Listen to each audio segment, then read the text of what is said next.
Hi, welcome back to the show. I'm here with DWAYNE Edge from Middle Georgia Mechanical, someone that we all know very well.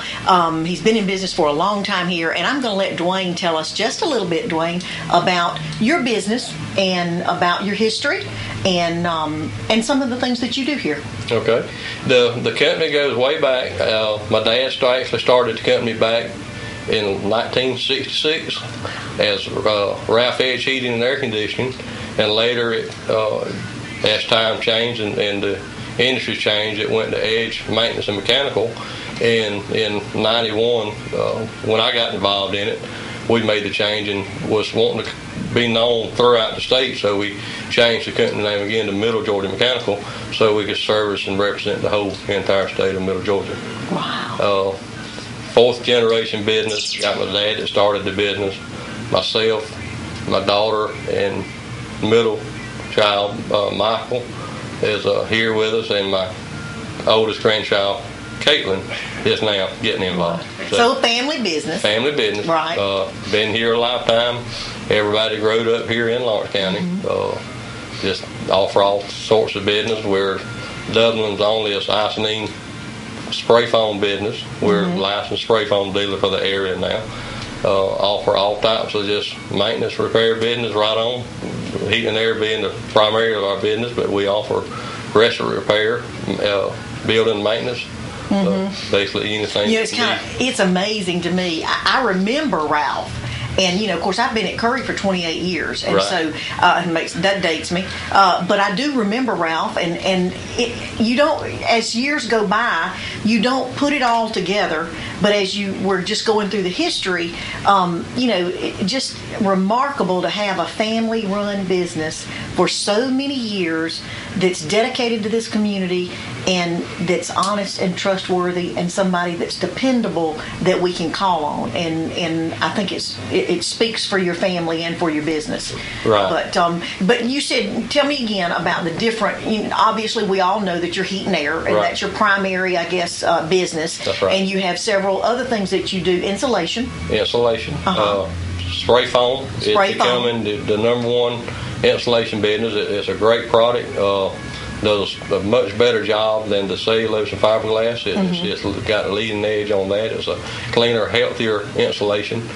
If you got any breathing problems going on, the foam insulation is for sure a way to go because it gives you a cleaner, more efficient house. Right. Okay, so now tell me a little bit about spray foam. So when you go in to do insulation for spray foam, just say, for instance, I live in a house that was built in the 70s, and if we were going to update and do spray foam insulation, which really I would love to do a segment one day to actually go out on site and see some spray foam insulation, but in the future. But tell me what the process is. They remove the old insulation. Right. You go in. There's a couple of different techniques. You've got a seal attic space and you've got a open attic space. Your seal attic space is the most popular, where you go in and remove all of the old insulation and spray the cell, open cell or closed cell, into the roof decking to get a much cleaner, healthier house. Just a tightness. Your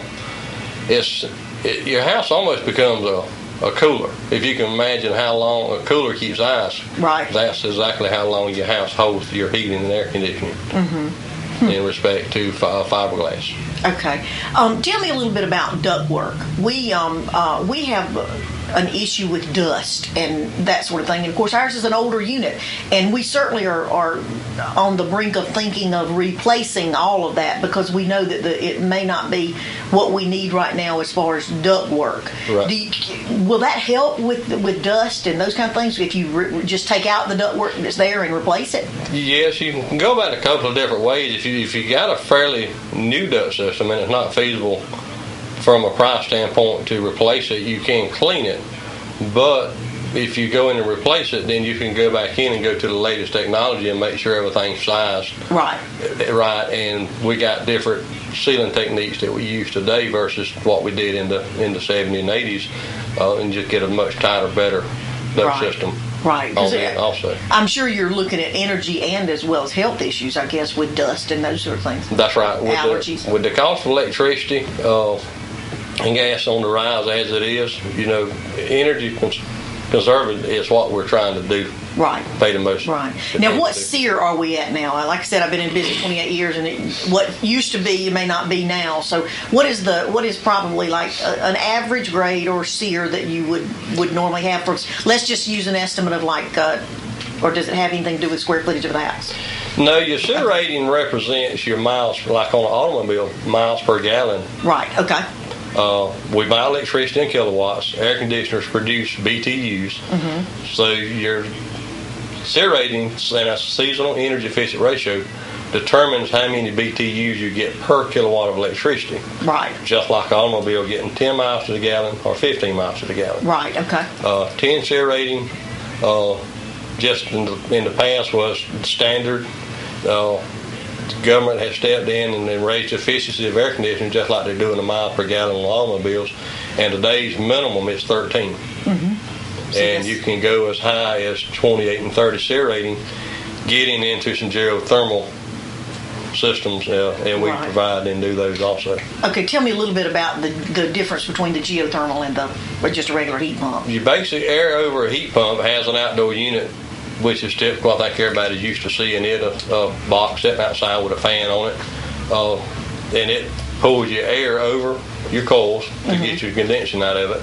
Geothermal doesn't have that. It relies on a ground source well. A couple of different techniques. You got an open loop and a closed loop on it. So there again, it depends on the structural and the application that you do. But basically water. Water. Yeah, water is what makes it happen. That does the condensing. Right. Okay. And it's more stable. So where your outdoor temperature changes from cold to hot, your water temperature maintains the same temperature, so you get efficiency throughout the day at peak. Okay. Now, cost difference between the two as far as new construction, just say somebody was looking at a heat pump or a geothermal, are they comparable? Are they one's a little more? And then, of course, I'm sure that the long range, there may be a difference as well. Not really more. If you get your SEER ratings compared apple to apple, they're basically about the same cost, and the benefit to the geothermal is the rebates on them is a 30% rebate uncapped for the dollars to spend. So there's still a tax credit on those up to 30%. Okay. Where the other tax credits that we had, they've disappeared, but the geothermal is still available. Right. Okay. And those are the kind of things that if somebody called, that you certainly would go through those kind of things with them on an individual basis. But certainly versed in heat and air because you've been in the family business for so many years. One thing I want to talk a little bit about, and just as community awareness, we have had a rash of theft. Yes. Heat pump theft. And I'm sure that it's affected many people. If it hasn't affected you, that you know somebody that it has affected. And, of course, the biggest thing, I think, is community awareness. If you see someone in your neighborhood that looks suspicious, call someone just for a check, just to make sure that things are okay. If it's a local heat and air company that you're familiar with, then obviously you can trust that it's just a service call or whatever. But if you see someone that isn't familiar, or it's an out-of-town heat and air company, or a sign on a truck that looks unfamiliar, and they're dismantling the heat pump and putting it in a truck, you may want to call someone, or at least get a tag number and get some information on it. And everybody bind together to try to curb that, because it certainly has been a very devastating thing to many people. So tell me how it's affected you. Have you seen a rash of it? Obviously. Well, we've seen a very large increase in it. The rising cost of the scrap business has caused the cost of the theft to increase tremendously. And yes, people need to be on the outlook of odd vehicles or different people in the neighborhood that's in there in unmarked vehicles, and pay attention and do the neighborhood watch thing. Right. If they see some things going on, at least call a neighbor or call the law or call somebody to look and see. Especially if it's a vacant property. I think the vacant properties have been affected a little more than those that are occupied or whatever. Yes, vacant properties has been a big target for them, and I don't know, for some odd reason churches has been. Right. We've seen people put in new units today and they be going again tomorrow. That's a brave soul. Big time brave. But the biggest thing, I guess, is that we do need awareness. We and I do know that there has been some legislation introduced, and I think even passed recently, that will make some changes in the recycling business, which will help to curb some of that. So I think that everybody as a whole is working on towards, getting rid of some of that theft. But it does take community awareness, and it takes all of us working together and trying to make this a better place to live. DWAYNE, is there anything that you can think of? I know you have gas logs, and I know my biggest thing is I want people to call you because we trust you. I've worked with you many times over the years, and you just have a good company. And when somebody can trust that your prices are good and that your work is efficient and that your service is good, then that's just a no-brainer. Right. So tell me, is there anything else that you need to say to our viewers about heat and air? Or about the industry that might help them in any way?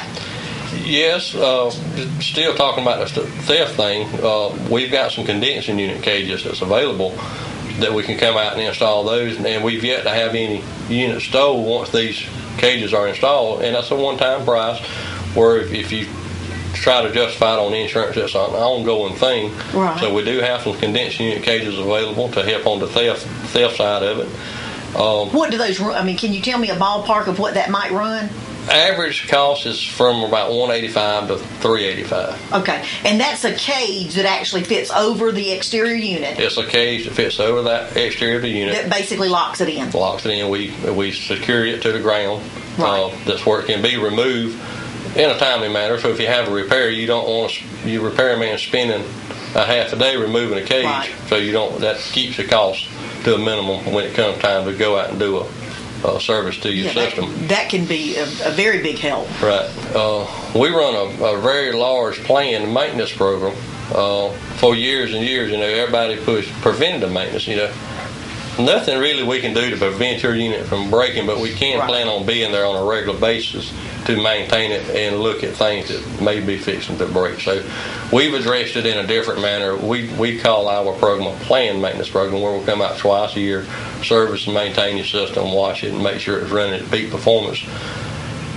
Switching from winter to summer, a lot of times people will be run on heat strips all summer and not realize that their unit's not operating. That's right. Mm-hmm. So that's a major thing, getting out and making sure it's running in the mode that it should be running in. And the cost of the refrigerant has just gone crazy, as it did with the automotive when they switched from the old car refrigerant to the new car refrigerant. It like tripled in price. Right.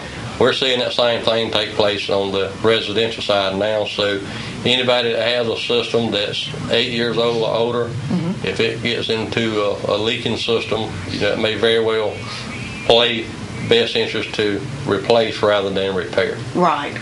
Because the word is that refrigerant is probably before the summer going to top out to be $85, $90 a pound. When we first started, in the early 90s it was $6 a pound. Yeah. So that's where it's going. Yeah. So you really, everybody needs to service and maintain their equipment, keep a close eye on it, and keep it running peak performance to get all that they can for the money they're spending. Right. Well, I certainly do appreciate you, DWAYNE, for not only your service, but for being here today. As you can tell, Middle Georgia Mechanical is taking care of business when it comes to heat and air. Don't wait till you have a unit that's gone, stolen, or in disrepair. Give them a call. Let them do a check on what your system is now and maintain it for you so that you don't run into emergency situations. Nobody likes the heat and nobody likes the real bad cold, so that's what they're here for. But DWAYNE Edge, Middle Georgia Mechanical, give them a call.